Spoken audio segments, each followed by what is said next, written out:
Сәлем достар, бүгін сіздерге алмадан өте дәмді кекс пісіретін боламыз. Әсіресе суық күндері шаймен ішкенге өте дәмді тәттілердің бірі. Алдымен 2 жұмыртқамызбен шекерімізді алып, араластырып, оны миксердің көмегімен әппақ масса болғанға дейін ұзақ айналдырып араластырамыз. Шамамен 10 минуттай араластырғаннан кейін үстіне сұйық майымызды қосамыз. Жақсылап араластырып аламыз. Енді үстіне 150 грамдай қаймағымызды қосамыз. 100-150 грамм қаймағымызды қосамыз. Бұлардың температураларының ешқандай маңыздылығы жоқ. Салқын болсын, жылы болсын қоса бересіздер. Барлығын біркелкі масса болғанша жақсылап венчиктің көмегімен араластырып аламыз. Енді біртіндеп ұнымызды сеуіп, осы массаға араластырамыз. Және разрыхлителімізді қосамыз. Мен 10 грамм разрыхлитель қостым. Жақсылап барлығын араластырып аламыз. Ұнды тым көп қосудың қажеті жоқ.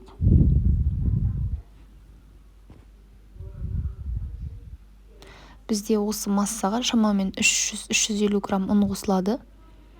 Жақсылап біркелкі етіп араластырып алғаннан кейін, енді алмаларымызды осылай 4 бүрішті көбік тәріздетіп ұсақтап тураймыз.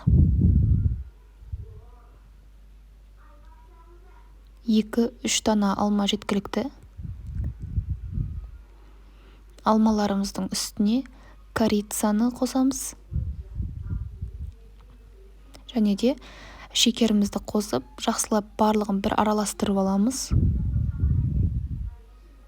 Корицадан 1,5-2 ас қасық, шекерден де солай 1,5-2 ас қасықпен қосып араластырып аламыз. Енді қажетті формамызды алып, ішін жақсылап майлап аламыз.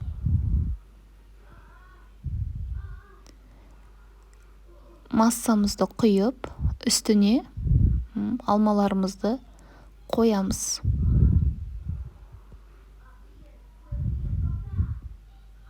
Алдын ала қызып тұрған пеште 180 градуста 30-35 минут қызарғанша пісіреміз. Шимен пісіп-піспегенін бір біліп алсаңыздар болады. Өте дәмді, әрі тойымды тәттілердің бірі. Барлықтарыңызға ас болсын. Сіздермен болған Фариза Тілеулес.